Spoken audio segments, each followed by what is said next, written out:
For Paul, religion was woven in with all of life. For the modern Western world, it is separated from it. Happy Tuesday.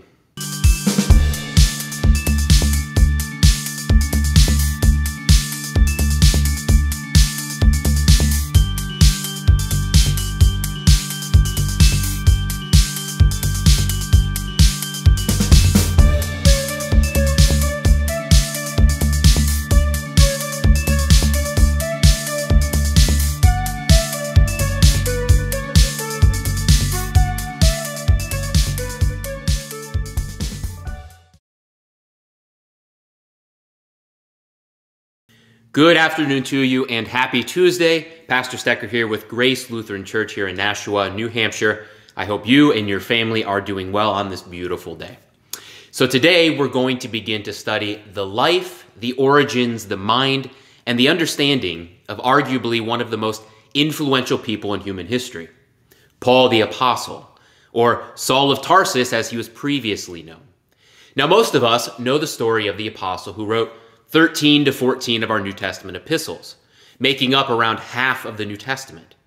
He was originally a Jewish intellect who persecuted Christians, but after his divine experience on the road to Damascus, he converted to Christianity and became one of the leading voices and premier teachers of the Christian faith, laying the foundations for almost all that we believe as a church. But that only scratches the surface. The challenge and the opportunity that lies before us as we partake in this in-depth study of Paul is threefold. First, there is a cultural challenge.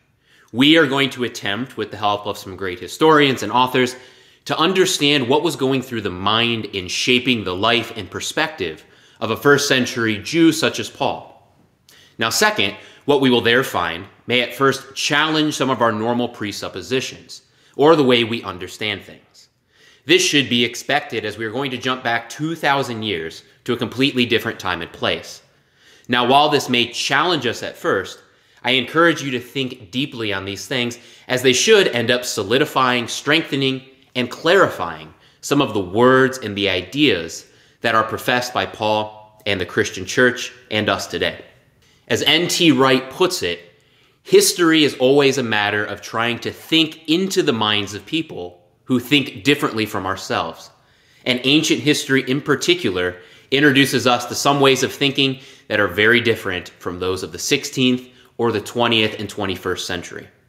Finally, third, one valuable lesson that I have learned in studying Paul is to understand that each of his letters are written for a specific reason, with a specific audience in mind and in a specific context. In other words, Paul is not simply writing down a thesis on the Christian faith when he writes his letters. Although when we look at them together, we do get a complete picture of his and the apostles' understanding of Christianity. But when Paul writes, rather, he is writing to a specific church whom he knew quite well. Learning this was a great aha moment for me, because this meant that the language and the themes of, say, Galatians may be quite different from that of Romans. And by understanding why and how Paul is writing each letter will greatly help us understand each of the epistles better, and subsequently the New Testament writings itself.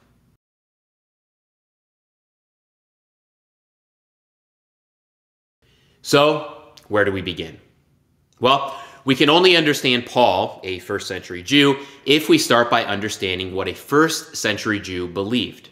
So let's take off our 21st century glasses and dive into the ancient world of first-century Judaism. And the first thing to understand is how they understood the term religion. And I think you'll find that it may refreshingly show itself to be slightly different than the way that we often understand the term. Wright puts it this way. In Paul's day, religion consisted of God-related activities that, along with politics and community life, held a culture together and bound the members of that culture to its divinities and to one another. In the modern Western world, religion tends to mean God-related individual beliefs and practices that are supposedly separable from culture, politics, and community life. For Paul, religion was woven in with all of life. For the modern Western world, it's separated from it. See, in our life today, someone's religion is often considered a private affair. Maybe someone prays at night and goes to church on Sunday. Maybe they even read their Bible regularly, but we wouldn't necessarily see that as being directly connected with their culture, political, and community life. In other words, we moderns usually think of ourselves as having a job, a family life, political leanings, hobbies, and then maybe one of the things on that list is a religious belief. That is primarily between us and God, maybe our family and friends, and maybe our church community if we are more open. But for those in the first century, religious life was directly connected to everything that they did. To help us understand this, it's important to point out that there was no such thing as a private life for the ancients. For us, we go out and socialize, but then we come back to our homes. We shut the doors and are either alone or alone with our intimate family. So for us, we have a public life and we have a private life. And a large part of our doings, hobbies, tastes, and our life are therefore hidden from others. Now, that was not the case for the first century. If you've ever seen a video of the streets of Delhi in India or a bustling Middle Eastern city today, you may have a glimpse of what I'm talking about. Most people use their homes for sleeping, but that's about it. Most people spend their days working in their neighborhood, surrounded by the people around them. Now, the reason that this is important is this. These people would spend their day in constant conversation with those around them, and they would intimately know those in the surrounding community and be known by them. So life, politics, religion, it would be an ongoing, constant conversation that would also shape the way that they interacted with others, who they ate with, who they did business with. Now, we'll get more into this subject in our next video, our next chapter. But for now, it's important to understand that for a first century Jew, the way they interacted with the vibrant and bold pagan world of the Greco-Romans would have religious, economic, and social consequences for them. So all of this leads us to say this. The word Judaism refers not to a religion as we think of it, a set of beliefs that are personal and private, but to an activity, the zealous defense and support of the ancestral way of life. Judaism was everything. So let me ask you, when Paul had his conversion on the road to Damascus, did he switch religions? The answer is no. He did not see himself as leaving Judaism. Instead, he found that following and worshiping the crucified and risen Jesus was actually the correct way of being loyal to his ancestral Jewish traditions, because this Jesus was the Messiah and the fulfillment of all that his people had sought.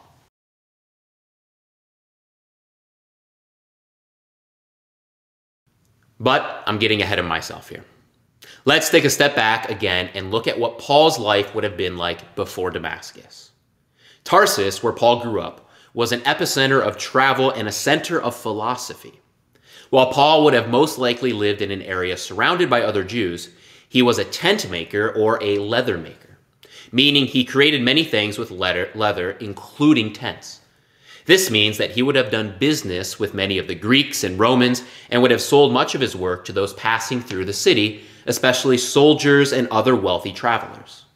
Now, this tells us a few things.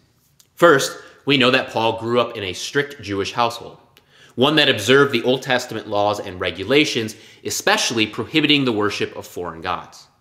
There were many subgroups of Jews at the time, but Paul was a Pharisee, meaning that they lived a fierce, joyful, strict, obedient life to the ancestral Jewish traditions. This means many things, but one important note for now is that this meant that he and his family would not eat or have table fellowship with those who worshiped other gods. We'll look more at this in our next video, but for now, I want you to notice how, once again, the way Paul approaches his Jewish beliefs affects every facet of life, and that this strict adherence to table fellowship would be something not remotely private or personal. Second, although Paul grew up in a strict Jewish household, he was not sheltered. He would have interacted with, through his trade and the place that he lived, with many from different cultural and religious backgrounds. Paul would have understood in depth not only the Old Testament scriptures, but all of the philosophies and thoughts of the day, from Plato to Aristotle to the Greek and the Roman thinkers of the day. Once again, we will unpack this in a later video, but for now, it's important to note that Paul was not sheltered, but he was learned and fluent while speaking on the issues and the thoughts of the day.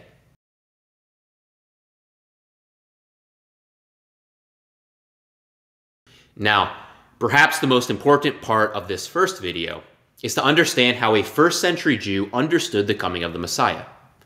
Once again, the religious belief of the first-century Jew was not primarily focused on using the religious teaching to make them a more rounded person, nor was it primarily about striving to live like the heroes of old.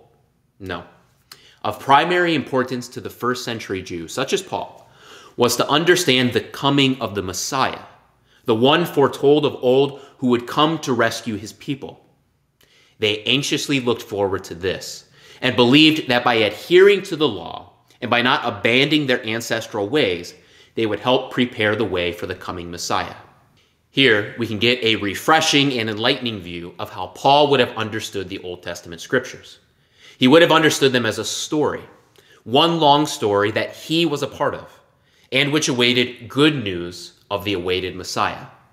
Wright puts it this way: the story was the story of Israel as a whole, Israel as the children of Abraham, Israel as God's chosen people, chosen from the world but equally chosen for the world, Israel as the light to the Gentiles, the people through whom all nations would be blessed, Israel as the Passover people, as the rescued from slavery people, the people with whom the one God had entered into covenant, a marriage bond in which separation might occur but could only ever be temporary. See, Paul understood the story of the Old Testament as completely anticipating one who would come, who would end their slavery to the Romans, end their exile from the temple life, one who would reunite them to Yahweh in a way that hadn't happened since the Garden of Eden. They believed that they were living in the exile, but that the Old Testament scriptures explicitly foretold of how the covenant God would rescue them from that exile. Now, on top of all of this, most Jews of this time had a rough idea, based on a prophecy from Daniel and Deuteronomy, that the time of the Messiah was at hand. These prophecies described a period of time, and by most calculations was coming to an end, meaning they were to be extra vigilant. Paul would have known this, and because of this, he and those around him were watchful for the coming Messiah, but also weary of false prophets who may try and sway them to abandon their post. Now, I hope all of this paints a picture in your mind, one of a young, intellectually gifted, maybe even brilliant, energetic, dedicated first-century Jew who lived among a Gentile and pagan world, a world where every street corner had temples to false gods, temples where debauchery and immorality reigned, a world where the moral structure would have been far from the calling that they were given to the Jews. And in this world, this young Jew earnestly awaited the coming Messiah who was to rescue the people from the slavery that they experienced. His job for the time being was to obey the laws of the Jewish people and to avoid abandoning his God for the ways of the indecent world around him. His beliefs would have affected every facet of his life. He would have contemplated and debated the popular ideas of the day in his multicultural workplace and diligently adhered to the laws of his people, even if it meant public rebuke from the world around him. Every day he would have heard in the marketplace, "Kyrios Caesar," meaning, "Hail Lord Caesar." And every night he would have prayed not "Hail Lord Caesar," but "Kyrios Hatheos," "Kyrios heis estin," meaning, "The Lord our God is one." There is one Lord and only one. So where does this leave us? Well, it leaves us at the beginning, at the precipice of history's most influential moment, and how that moment radically changed the life of Saul of Tarsus. And there's one word that will set the stage for understanding the conversion of Saul of Tarsus to Paul the Apostle. And that word is zeal. As Paul himself says in his letters, "Zealous? I persecuted the church. I advanced in Judaism beyond many of my own age and people." Paul says, "I was extremely zealous for my ancestral traditions." But where does this zeal come from, and what did it mean to practice it? Well, to understand that, we will need to understand the Old Testament stories that shaped the young life of Paul, and which greatly influenced his understanding of righteousness, justification, and the Jewish and later Christian life. But we will have to wait until Thursday for that. I thank you for joining me today as we looked at the beginning of the story of Saul. And I invite you to join me on Thursday as we unpack zeal so we can better understand Paul the Apostle. I hope you have a wonderful day. Thank you, and God bless.